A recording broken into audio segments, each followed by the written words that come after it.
I asked the Lord that I might grow in faith and love and every grace, might more of His salvation know and seek more earnestly His face.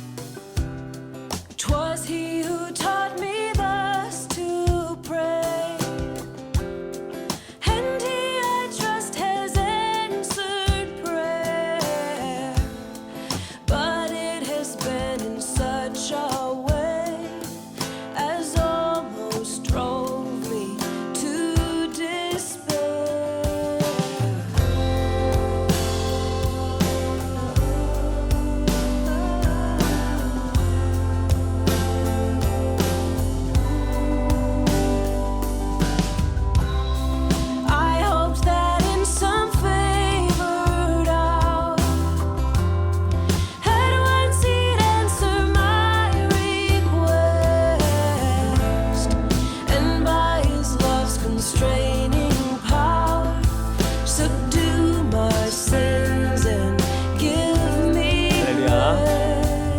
그래서 2월달이 새롭게 시작이 되었습니다.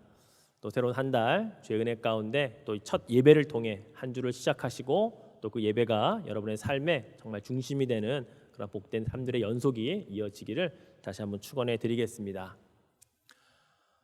구약 성경은 66권 가운데 39권이 성경으로 되어 있죠. 그런데 원래 사무엘상과 이 사무엘하는 한 권의 책이었습니다. 근데 성경을 번역하면서 편의상 상과 하권으로 이렇게 나뉘게 된 것은 그리 오래된 일은 아니죠. 그런데 이 사무엘상과 이 사무엘하를 나뉘게 되는 이 중요한 사건을 한 가지를 우리가 보게 됩니다. 그것은 바로 이스라엘의 초대 왕이었던 이 사울 왕의 죽음이라고 하는 사건을 계기로 두 가지가 나누어지지요. 그래서 사무엘하 1장 1절은 사울이 죽은 후에라는 이 문구로 시작이 되어집니다. 즉 이스라엘의 초대 왕 사울이 죽었다라고 하는 사실은 이제 이스라엘에는 왕이 없다는 뜻임과 동시에 새로운 왕이 필요하다. 이제 후계자의 문제가 곧 대두될 것이다 라고 하는 의미를 담고 있습니다. 그런데 사울 왕만 죽은 것이 아니고 강력한 후계자였던 장남 요나단도 죽었고 그의 동생들도 이 블레셋과의 길보아 전투에서 다 전사를 하고 맙니다. 물론 막내 아들인 이스보셋이라고 하는 아들이 남아있긴 했지만 그가 왕위를 계승하기 위해서 또한 그는 여러 가지 부족한 면이 참으로 많았기에 사실은 그에 대한 언급은 그리 많지가 않습니다. 결국 이스라엘의 2대 왕은 하나님이 사무엘 선지자를 통해서 이미 기름 부었던 다윗만이 유일한 계승자다라고 하는 사실을 이제 사무엘하를 시작하면서 드러내야 하는 그런 성경의 구조인 것이죠. 그런 의미에서 이 사무엘하 1장은 전반적으로 다윗 왕이 이제 될 사람이 왕으로서의 합당한 자질을 가진 소유자인가, 그가 왕이 되기 위해 온갖 모략과 술수를 쓰는 사람이 아니다라고 하는 것을 보여주고 그는 왕권에 대한 야망에 사로잡힌 그러한 사람도 아니다라는 사실들을 증명해 주어야 하는 것으로 시작이 되고 있다는 것입니다. 바로 그래서 첫 번째로 소개되는 이야기가 사울이 전사했다고 하는 소식을 전해주기 위해 한 걸음에 달려온 한 청년에 대한 이야기가 이제 사무엘하 1장에서 시작이 되지요. 자, 1절 말씀처럼 사울이 죽은 후에 다윗이 어떠한 상황 속에 있었는지를 잘 설명해 줍니다. 사울이 죽은 후에 다윗이 아말렉 사람을 쳐 죽이고 돌아와 다윗이 시글락에서 이틀을 머물더니라고 하는 상황 설명이 주어집니다. 다윗은 그를 따르는 무리들과 함께 시글락이라고 하는 곳에 머물고 있었습니다. 사실 이 시글락이라고 하는 곳은 한마디로 말하면 다윗이 사울을 피해 무리들을 이끌고 이 블레셋 땅에 갔을 때에 그 왕 아기스라고 하는 사람에게 충성을 맹세하고 그가 부여받은 일종의 망명지가 이 시글락이라고 하는 곳이었습니다. 즉 다윗은 현재 이스라엘 땅이 아닌 블레셋 사람의 땅에서 망명지에서 그를 따르는 이 400여 명의 무리들과 자기의 가족, 일가 친척들과 함께 머물고 있는 것이었죠. 다행히 블레셋과 이스라엘은 원수지간이고 전쟁을 해야 하는 상대였습니다. 그런데 다행히도 블레셋이 사울이 이끄는 이스라엘들과 싸울 전투에서 다윗은 빠지게 됩니다. 왜 빠졌냐? 블레셋 왕의 신하들이 다윗이 지금은 아기스 왕에게 충성을 맹세했지만 진짜 전쟁을 할 때 갑자기 되돌아서서 사울 편에 서서 우리를 공격하면 우리가 전멸할 수밖에 없으니까 다윗은 빼자라고 하는 의견을 제시했기 때문에 다윗은 블레셋과의 전투에서 다행히 빠지게 됩니다. 자기 민족들을 죽고 죽이는 일을 하지 않도록 빠지는 대신에 이 아말렉과의 전투에서 그는 나가 승리를 하고 돌아온 지 한 이틀째 되는 그때를 이야기하고 있죠. 자, 그러던 사흘째 되던 날에 이 시글락으로 사울과 함께 전쟁에 참석했던 한 청년이 찾아오게 됩니다. 그의 옷은 찢어져 있었고 머리에는 흙이 묻어 있었고 겉으로 보기에는 완전히 패잔병의 모습을 하고 왔죠. 겨우 목숨만 건져서 살아 돌아온 병사의 모습을 하고서는 다윗 앞에 엎드려 절을 합니다. 다윗이 자초지종을 묻지요. 그러자 그가 이렇게 4절에 보면 대답을 합니다. 4절에 보니까 다윗이 그에게 이르되 일이 어떻게 되었느냐 너는 내게 말하라. 그가 대답하되 군사가 전쟁 중에 도망하기도 하였고 무리 가운데 엎드려져 죽은 자도 많았고 사울과 그의 아들 요나단도 죽었나이다 하는지라. 이스라엘이 블레셋과의 전쟁에서 패했다는 보고를 합니다. 많은 군사들이 도망가기도 했고 전사자들도 많았고 특히 사울 왕도 그의 아들 요나단도 죽었습니다 라고 하는 이 소식을 전해준 것이죠. 다윗은 이 사울과 요나단이 죽은 것을 그럼 너는 어떻게 알았느냐라고 되묻습니다. 그때 그 청년이 이렇게 대답을 합니다. 왕이여, 내가 우연히 전쟁을 치르던 길보아 산에 올라가 보았더니 사울 왕이 자기 창에 기대어 있었고 블레셋의 병거와 기병들이 그를 죽이려고 급히 쫓아오고 있었습니다. 그때 사울 왕이 급하게 나를 불러서 부르시기로 내가 달려갔더니 너는 누구냐라고 물으시기에 나는 당신의 군사이며 아말렉 사람입니다 라고 말씀을 드렸더니 내가 아직 목숨이 붙어 있으니 고통 중이니 청하건대 나를 죽여다오 라고 명령을 내렸습니다. 그래서 사울 왕이 엎드러진 후에 더 이상 살 수 없을 것 같아서 제가 왕을 명령대로 사울 왕을 죽였고 그의 머리에 있는 왕관과 손에 있는 팔찌를 빼서 지금 이렇게 가지고 왔나이다 라고 보고를 하게 되죠. 이 청년은 아말렉 출신으로 아마도 이스라엘에 편입되어서 블레셋과 전쟁을 치른 군인이었던 것 같습니다. 그런데 지금 이 청년은 다윗에게 거짓 보고를 하고 있습니다. 그 이유는 사울이 어떻게 죽었는지를 기록하고 있는 이 사무엘상 마지막 31장의 3절과 4절에 보면 지금 이 청년의 보고와는 다른 내용으로 기록이 되어 있기 때문이죠. 자, 사무엘상 31장 3절과 4절에 보면 사울이 패전함에 활 쏘는 자가 따라잡으니 사울이 그 활 쏘는 자에게 중상을 입은지라. 그가 무기를 든 자에게 이르되 내 칼을 빼어 그것으로 나를 찌르라. 할례받지 않은 자들이 와서 나를 찌르고 모욕할까 두려워하노라 하나 무기를 든 자가 심히 두려워하여 감히 행하지 아니하는지라. 이에 사울이 자기의 칼을 뽑아서 그 위에 엎드러지매. 사울은 할례받지 않은 이방인의 손에 죽는 것이 치욕스러웠다고 생각했습니다. 그래서 자기의 무기를 든 그 청년을 불러서 나를 죽여달라라고 했는데 그 청년이 감히 왕을 죽일 수가 없자 스스로 자기의 칼에 자기가 엎드러져서 사실 자살을 하게 되지요. 그런데 다윗에게 찾아온 이 아말렉 청년은 자기가 사울 왕을 죽였고 그의 왕관과 팔찌까지 빼서 가지고 왔다라고 말하고 있다는 겁니다. 즉 그는 내가 다윗과 원수와 같았던 사울 왕을 제거해 준 대가로 칭찬을 받기를 원했을 것이고, 그리고 그는 보상을 생각했던 것입니다.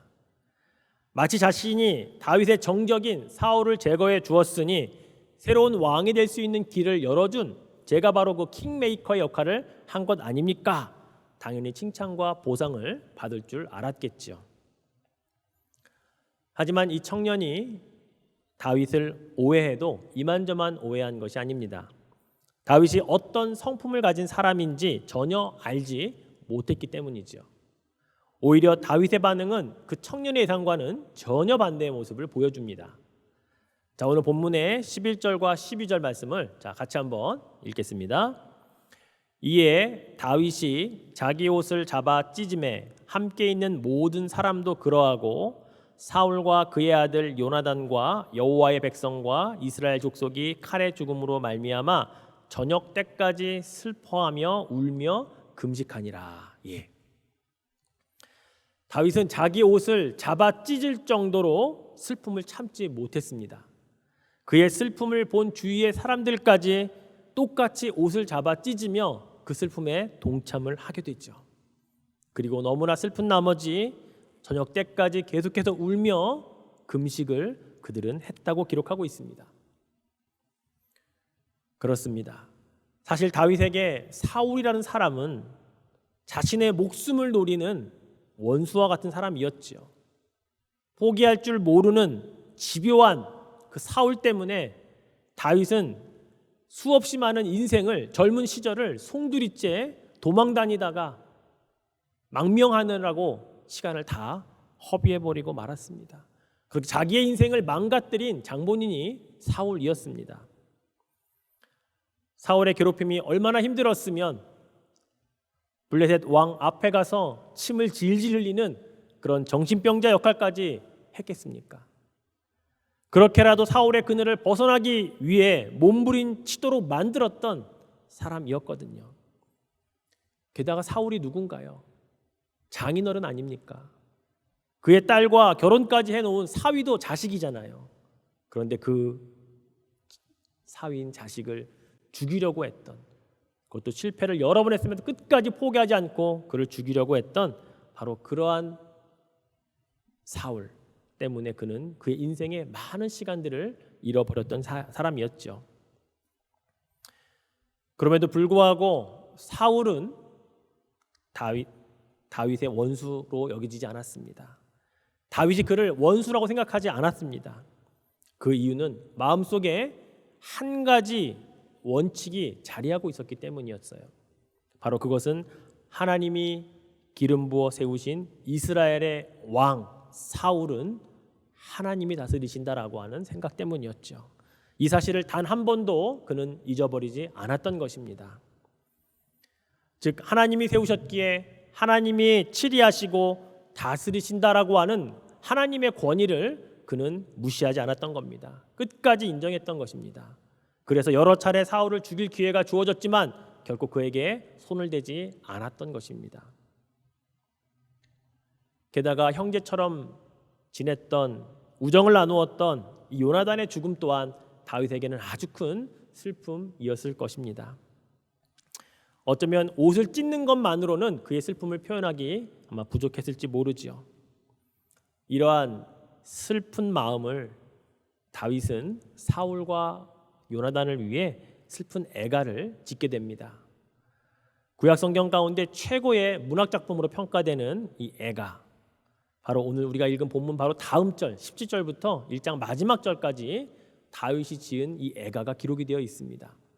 그것을 제목까지 붙여져 있어요. 활의 노래라고 하는 이 애가가 기록이 되어 있는데 제가 그 가운데 한 대목만 읽어드리겠습니다. 23절부터 26절까지 읽어드릴게요. 사울과 요나단이 생전에 사랑스럽고 아름다운 자이러니 죽을 때에도 서로 떠나지 아니하였도다. 그들은 독수리보다 빠르고 사자보다 강하였도다. 이스라엘 딸들아 사울을 슬퍼하여 울지어다. 그가 붉은 옷으로 너희에게 화려하게 입혔고 금놀이개를 너희 옷에 채웠도다. 오호라 두 용사가 전쟁 중에 엎드려졌도다. 요나단이 내 산 위에서 죽임을 당하였도다. 내 형 요나단이여, 내가 그대를 애통함은 그대는 내게 심히 아름다움이라. 그대가 나를 사랑함이 기이하여 여인의 사랑보다 더하였도다. 활의 노래라고 하는 이 애가를 지어서 유대 족속들에게 다 외워서 부르도록 할 정도로 그의 슬픔을 온 유대 사람들이 같이 나누도록 그렇게 했던 사람이었죠. 그렇습니다. 다윗은 슬플 때 슬퍼할 줄 아는 사람이었습니다. 눈물이 메마르지 않은 사람이었어요. 통곡해야 할 때 통곡할 줄 아는 사람이 바로 다윗이었다는 것입니다. 다윗의 이런 마음이 참으로 복된 사람이라는 것을 증명해 줍니다. 예수님께서 가르쳐 주신 산상수훈 가운데 팔복의 말씀, 이런 사람이 복이 있다라고 말씀하신 것 가운데 오늘 바울의 이런 상황을 그대로 접목을 시켜보면 이 두 가지가 해당이 되지 않을까요? 바로 애통하는 사람, 그리고 긍휼히 여기는 사람. 애통하는 자는 복이 있나니 그들이 위로를 받을 것이며, 긍휼히 여기는 자는 복이 있나니 그들이 긍휼히 여김을 받을 것이며. 애통한다라고 하는 말은 단순히 슬퍼한다는 것을 뜻하지 않습니다. 헬라어로 펜데오라고 하는 이 단어는요, 헬라어로 표현할 수 있는 슬픔 가운데 가장 최고로 슬픈 것을 표현할 때 이 펜데오라는 단어를 쓴다는 거예요. 이게 예수님 말씀하신 애통이라는 뜻입니다. 야곱이 사랑하는 아들 요셉이 짐승의 밥이 되어서 죽었다고 하는 소식을 그 아들들에게 들었을 때 그가 보였던 그 슬픔이 그게 바로 애통이었던 것이죠. 그렇다고 오해하지 말아야 할 것은 사람이 무조건 슬퍼한다고 펑펑 울기만 한다고 복이 있다라고 말씀하신 것은 아닙니다. 예수님께서 말씀하신 이 애통하는 자가 복이 있다는 말씀은 바로 다윗처럼 자기와 원수와 같은 자가 죽었을지라도 그를 위하여 진정하게 슬퍼할 줄 아는 그 마음이 예수님 말씀하신 애통이라는 거예요. 내가 사랑하는 자가 죽었을 때 흘리는 눈물도 애통이지만 그 애통보다 더 주님이 원하시는 애통은 비록 나와는 원수일지라도, 내가 미워하고 싫어하고 나와 다툰 자일지라도 그의 아픔과 그의 고통을 보며 박수치는 자가 아니라 함께 울어주고 함께 마음 아파해주는 바로 그 마음이 애통하는 자라는 사실을 우리는 기억해야 된다는 것입니다. 그러한 자에게 하늘의 위로가 있는 복이 있다고 예수님이 말씀하신 것입니다. 긍휼히 여긴다라고 하는 말을 보니까 헬라어로는 엘레몬이라는 단어를 씁니다. 이것은 적극적인 행동까지 포함되는 그런 마음입니다. 행동까지 포함하는 동정이에요. 그래서 다른 한글 성경으로 보면 이렇게 번역하고 있습니다. 자비를 베푸는 사람은 복이 있다. 남을 불쌍히 여기는 사람들은 행복하다 등으로 그냥 긍휼히 여긴다라고 하는 것이 마음으로 끝나는 게 아니라 뭔가를 베푸는 자, 그리고 불쌍해서 뭔가 그를 도와주는 자, 이것까지 포함하는 단어가 긍휼히 여긴다라고 하는 엘레몬이라는 헬라어가 가지고 있는 의미라는 것입니다. 사랑하는 성도 여러분, 누군가를 위해 함께 슬퍼해 줄 수 있는 마음, 다른 누군가의 아픔이 나의 아픔으로 실질적으로 느껴질 수 있는 것은 나에게 복이라는 사실을 여러분 기억하시기를 바랍니다. 특히 오늘날과 같은 이 팬데믹 상황 속에서 이 마음이 우리들에게 얼마나 절실히 요구되는지 모릅니다. 우리 주위에 많은 사람들이 아파하고 있잖아요. 눈에 보이지 않는 바이러스로 인해 고통받고 있는 사람들이 많이 있잖아요. 심지어 사랑하는 사람들을 잃고 가슴에 묻고 사는 사람들이 우리 주위에도 분명히 있을 것입니다. 우리는 하루 세끼 먹는 것 걱정하지 않잖아요. 그런데 우리 주위에는 하루 한 끼라도 먹을 수 있을까를 고민하며 살고 있는 고통받는 자들이 있다는 사실을 우리는 잊어서는 안 된다는 것입니다. 코로나19 이후에 세계은행 IBRD에서 이런 발표를 했습니다. 전 세계에서 7억 3천만 명 이상이 하루 1달러 90센트 미만으로 살아가고 있다. 코로나19 팬데믹 이후에 그 수가 1억 명이 더 늘어 새로운 빈곤층이 되었다.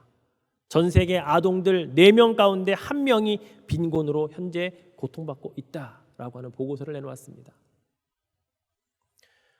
한국의 서울경제신문 인터넷판 지난 1월 13일자입니다. 제가 제목만 보고 무슨 내용인지 읽어봤어요. 하루 150명 밥 한 끼 못 먹느니 이렇게 많다니라는 제목이더라고요. 내용을 읽어보았더니 명동 지역입니다. 그 지역만 한정해서 노숙자들을 위한 밥집을 열었는데 그곳에 찾아오는 사람들 가운데 거의 대부분이 하루에 한 끼도 제대로 못 먹고서 지금 나누어지는 그 밥으로 하루에 한 끼를 때우는 그런 자들이 있다는 이야기가 이 기사의 내용이었습니다. 물론 우리가 이 땅의 빈곤과 가난의 문제를 해결할 수는 없습니다. 하루 한 끼로 연명하고 있는 우리의 이웃들을 다 돌아볼 수도 우리는 없어요. 하지만 같이 아파해 줄 수 있는 마음조차 없다면 우리는 아무것도 하지 못할 것입니다. 아니, 아무것도 해야 할 필요성을 느끼지 못하며 우리는 그냥 이 시대를 살아가고 말 것입니다. 그래서 우리에게 먼저 필요한 것이 애통하는 마음, 긍휼히 여기는 마음이 회복되어져야 한다는 사실이에요. 바로 이것이 하나님 마음에 합한 마음이기 때문이죠. 하나님께서 우리들 가운데 누군가는 그들과 함께 아파하고 같이 눈물 흘려줄 사람이 있기를 원하시잖아요. 바로 다윗과 같은 마음을 가진 자가 필요하다고 오늘 말씀하고 있지 않습니까? 다른 사람의 죽음에 함께 애통할 수 있는 다윗의 마음, 그와 원수진 사람일지라도 그의 고통에 함께 울어줄 수 있는 사람, 가난과 배고픔으로 힘들어하고 있는 자들을 위해 무엇인가 해줄 수 있는 것이 없을까 생각하고 고민할 수 있는 그런 우리들의 마음이 있기를 아버지께서 원하고 있지 않을까요? 작은 일이라도 내가 할 수 있는 게 무엇이 있을까 실천하려고 하는 마음과 생각, 바로 그것이 예수님이 말씀하신 애통하는 자, 긍휼하는 자, 긍휼히 여기는 자의 삶인 것을 기억해야 된다는 것입니다. 하지만 사람이 애통하는 마음과 긍휼히 여기는 마음을 갖기가 쉽지 않습니다. 왜냐하면 그 마음은 본래 우리들이 가질 수 있는 마음이 아니기 때문이죠. 성령께서 주셔야만 가질 수 있고 예수님을 닮고자 하는 정말 갖은 노력을 통해 겨우겨우 그 마음을 조금씩 우리 안에 우리는 쌓을 수 있기 때문인 것이죠. 오늘날 우리가 살고 있는 이 시대는 다른 사람의 아픔에 공감하고 함께 울어주기보다 그것을 이용하여 자신의 유익과 자신의 명예를 쌓는 일에 사람들이 그렇게 이용하고 있지 않습니까? 사도 바울이 로마서 12장 2절에 이렇게 말씀했잖아요. 너희는 이 세대를 본받지 말고 오직 마음을 새롭게 함으로 변화를 받아 하나님의 선하시고 기뻐하시고 온전하신 뜻이 무엇인지 분별하도록 하라라고 말이죠. 타인의 불행을 자신의 기쁨과 유익으로 삼으려고 하는 이 세대를 본받지 말아야 합니다. 남을 긍휼히 여기는 마음, 타인의 슬픔에 함께 공감하고 애통해 하는 마음, 바로 이 마음이 이 세대를 변화시키는 주의 백성들의 마음인 것을 기억하시기를 바랍니다.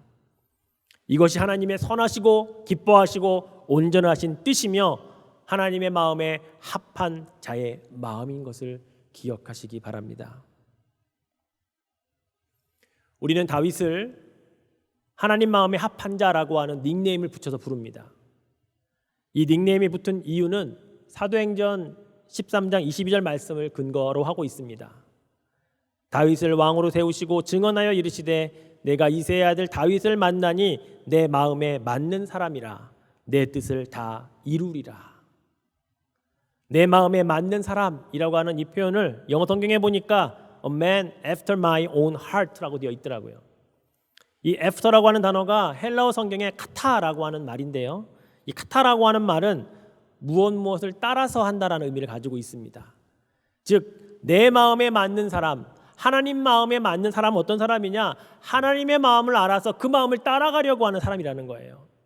하나님의 마음이 긍휼함도 있고 애통함이 있으시니 제가 그 마음 따라서 갈게요라고 하는 사람이 내 마음에 맞는 사람이라는 뜻입니다. 이런 노력이 없고 하나님의 마음을 알기만 하고 그 마음을 가려고 하지 않으면 다윗과 같은 이 닉네임을 들을 수가 없는 거죠. 하나님께서 다윗의 마음을 보았더니 그는 하나님 아버지의 마음을 알고 그 마음을 그대로 따라가려고 하는 마음을 가진 자구나. 그러니 그는 내 마음에 맞는 사람이다. 그러니 내 뜻을 내가 그를 통해 다 이룰 것이다 라고 말씀하고 있다는 사실이죠. 그렇습니다. 하나님은 이런 자를 들어 사용하시잖아요. 다윗이 왕이 될 수 있는 자질과 성품이 바로 다른 사람의 마음을 이해하고 그의 고통에도 함께 울어줄 줄 아는 바로 그 성품, 그 마음, 아버지의 마음을 알기 때문에 그는 왕으로서 자질이 있고 그를 통해 하나님은 이스라엘을 다스려 가셨다는 사실입니다. 우리가 바로 이러한 다윗의 모습, 그의 삶을 본받아야 하는 것입니다. 하나님의 마음을 아는 것에만 머물지 말고 그 마음이 어떠한지 알았다면 그 마음을 실제로 따라서 적응해 보려고 하는 이 노력과 이 삶의 모습들이 있을 때 우리도 하나님의 마음에 합한 사람이 될 수 있음을 믿으시기를 바랍니다. 사랑하는 성도 여러분, 오늘날 끝도 없이 추락하고 있는 기독교가 다시금 날개를 달고 비상하려면 지금 우리가 달라져야 한다는 사실을 기억해야 합니다. 믿는 우리가 먼저 이전과는 다른 삶을 살기 시작해야 날개라도 칠 수 있는 시대가 도래한다는 것을 여러분 알아야 합니다.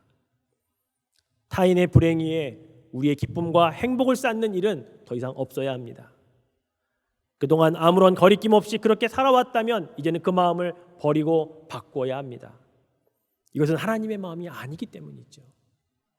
멈춰야 하는 마음인 것입니다.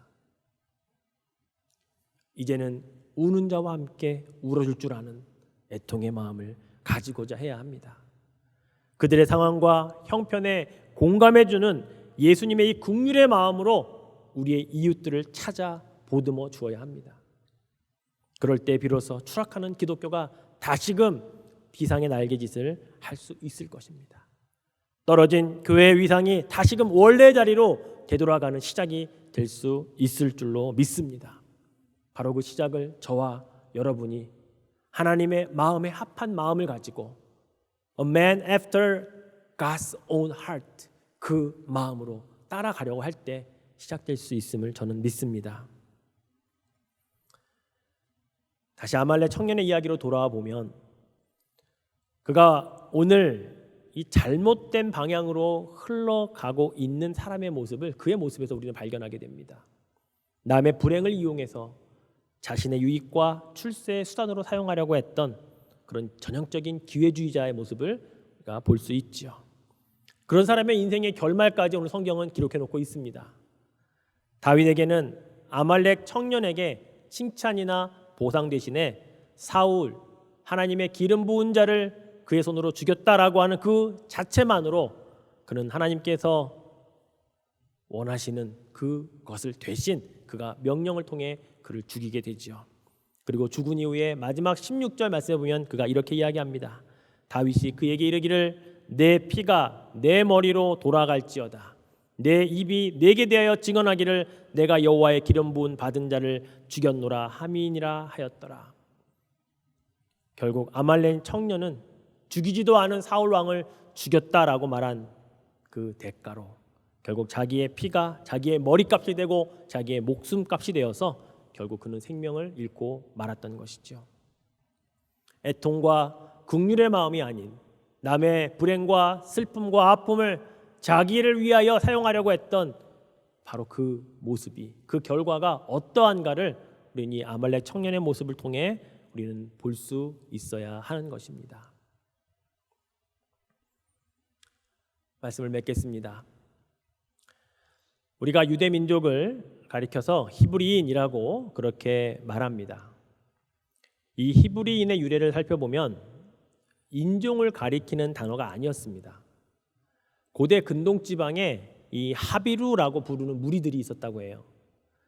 이들은 국경도 없이 일정한 인종적 소속도 없었고 여기저기 떠돌아다니면서 전쟁이 일어날 때 용병으로 싸워서 그 돈을 받아 살기도 하고 또는 목축업으로 천막을 지으며 여기저기 돌아다니기도 하는 그러한 무리들을 일컫는 단어가 이 바로 하비루였다는 것입니다. 즉 사회적 계층으로 따지면 이 하비루라고 하는 이 무리들은 소외된 계층이었고 떠돌이였고 추방당한 사람들처럼 이곳저곳을 유리하는 그런 유랑민이었다는 것입니다. 그러던 이 히브리인이라고 하는 이게 언제부터 이스라엘 백성들을 지칭하고 그들이 그 단어 쓰기를 자랑스러워했는 줄 아세요? 바로 다윗 왕 때부터였다는 것입니다. 애굽에서 종살이를 하던 그들을 향해 애굽 사람들이 이 히브리인이라고 부르던 그 경멸의 언어에서 하나님의 마음에 합한 자 다윗이 통치하는 이스라엘이 시작되면서 이스라엘 백성은 히브리인이라고 하는 그 단어를 하나님의 백성이라고 하는 아주 자랑스러운 이름으로 그들도 사용했고, 그때부터는 주위의 여러 나라들도 히브리인을 경멸의 언어가 아닌 다윗이 다스리는 그 위대한 왕국의 백성, 민족이라는 단어로 사용하기 시작했다라는 사실이죠. 여러분, 이스라엘이 무슨 뜻입니까? 하나님과 겨루어 이기었다라고 하는 뜻을 지닌 그런 민족의 이름이지요. 세상 사람들에게 경멸받아야 마땅한 이름이 아니라 하나님과 겨루어 이긴 자라고 하는 그 이름을 가진 민족을 하나님이 하나님의 백성으로 자랑스럽게 살 수 있도록 하나님의 뜻을 이루기 위해 하나님이 다윗을 사용하셨다라고 하는 사실입니다. 사랑하는 성도 여러분, 하나님의 뜻을 이루며 살기를 원하십니까? 우리의 신앙생활의 꽃은 다른 것이 아니라 하나님의 뜻대로 사는 삶 아니겠습니까? 그러한 삶을 위해 우리에게 먼저 준비되어져야 할 것은 다윗처럼 하나님의 마음을 따라가려고 하는 그 마음부터 가져야 한다는 것을 여러분 기억하십시오. 하나님의 마음에 합한 그 마음을 먼저 소유함으로 말미암아 하나님의 뜻을 이루는 도구로 사용되어질 수 있음을 여러분 믿으시기를 바랍니다. 오늘 나에게 필요한 것은 무엇인지, 오늘 나의 가운데 정말 긍휼한 마음, 애통하는 마음이 사라져 있다면 하나님의 마음을 따라서 그 마음에 합한 자로 살겠다고 하는 다짐을 통해 하나님께서 원하시는 일에 여러분들이 도구로 사용되는 놀라운 일들과 기적들이 일어나기를 주님의 이름으로 축원해 드리겠습니다.